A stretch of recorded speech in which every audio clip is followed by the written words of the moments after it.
अब तक ताजमहल के निर्माण में लगे समय का अनुमान 20 साल बताया गया है। इस तरह गीजा के पिरामिड का 30 साल। लेकिन आपको पता है कि ला सग्रादा फैमिलिया चर्च 138 साल से बनता ही जा रहा है, लेकिन अब तक पूरा नहीं हो पाया है। तो क्या इसका निर्माण पूरा हो पाएगा? कौन इतने साल से इसका निर्माण करवा रहा है? आखिर इसका आकार क्या है? इन सब सवालों के जवाब आपको यहाँ मिलेंगे।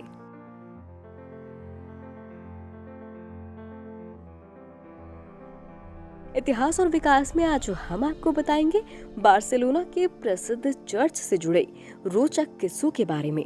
साथ ही बताएंगे इसकी विरासत की कहानी, वो विरासत जो इसे दुनिया भर में सबसे बेशकीमती बनाती है। ला सग्रादा फैमिलिया स्पेन के बार्सिलोना सिटी का सबसे बड़ा रोमन कैथोलिक चर्च है। इसको बनाने की शुरुआत 1882 में हो गई थी। पहले इस प्रोजेक्ट को 2010 में पूरा होना था, लेकिन बाद में 2026 तक की सीमा बढ़ा दी गई। कारण 2026 में गौदी की 100वीं डेथ एनिवर्सरी होगी। ये स्पेनिश आर्किटेक्ट एंटोनी गौदी के बनाए गए एक प्रोजेक्ट मैप के अनुसार ही पूरा हो रहा है। एंटोनी गौदी ने अपनी जिंदगी के 40 साल इस चर्च के निर्माण में दे दिया। पहली बार जब सग्रादा को बनाने का विचार आया, तब गौदी पहले आर्किटेक्ट नहीं थे। प्रोजेक्ट के पहले architect Francisco de Paula del Villar y Lozano थे। 1926 में एक दुर्घटना में गौदी की मौत के बाद 1936 से लेकर 1950 तक इसके काम की गति धीमी रही थी। हालांकि गौदी ने अपने जीवन के आखिरी दिनों में सग्रादा के लिए ऐसी योजना बनाई थी जो बाद के वास्तुकारों के लिए मददगार साबित हुई। बार्सिलोना का मेन अट्रैक्शन एक बार बनने के बाद दुनिया का सबसे ऊंचा चर्च कहलाएगा। स्पेन के मीडिया के मुताबिक इसकी लंबाई करीब 295 फीट, चौड़ाई करीब 196 फीट है, वहीं ऊंचाई 564 फीट तक हो सकती है।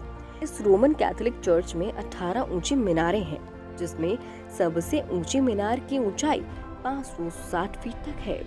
ये गिरजाघर की मीनारें 170 मीटर तक लंबी हैं, जिनको बार्सिलोना में कहीं से भी देखा जा सकता है। अधूरा होने के बावजूद ये चर्च काफी लोकप्रिय है। हर साल लगभग 40 लाख पर्यटक इसे देखने आते हैं। लिहाजा ये स्पेन का सबसे ज्यादा देखा जाने वाला स्मारक है।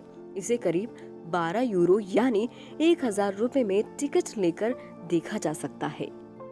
ये सोचना भी लाजमी है कि इतने साल से बन रहे इस चर्च को बनवाने का खर्चा कौन उठा रहा होगा।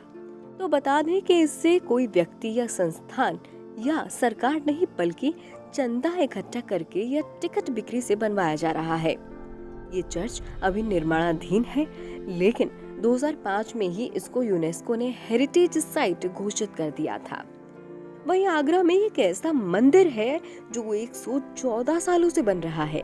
इस मंदिर का नाम दयाल बाग है और यहाँ वास्तुशिल्पियों की चौथी पीढ़ी काम कर रही है।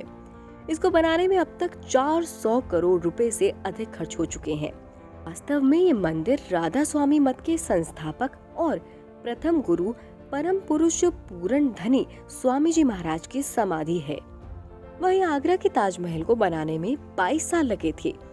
इसको बनाने का काम 1631 में शुरू हुआ था, जो 1653 में पूरा हुआ। इसे बनाने के लिए 20,000 मजदूरों ने काम किया था। इन सब के अलावा दिल्ली के कुतुब मीनार को बनाने में करीब 175 बरस लगे थे।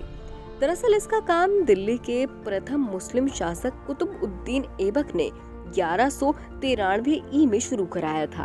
उन्होंने सिर्फ पहली मंजिल बनवाई थी, बाकी 3 मंजिलों को इल्तुतमिश ने बनवाया था।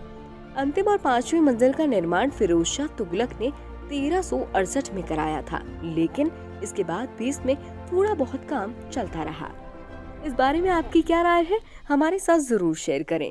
साथ ही इस तरह की रोचक जानकारियों के लिए हमें फॉलो करते रहें।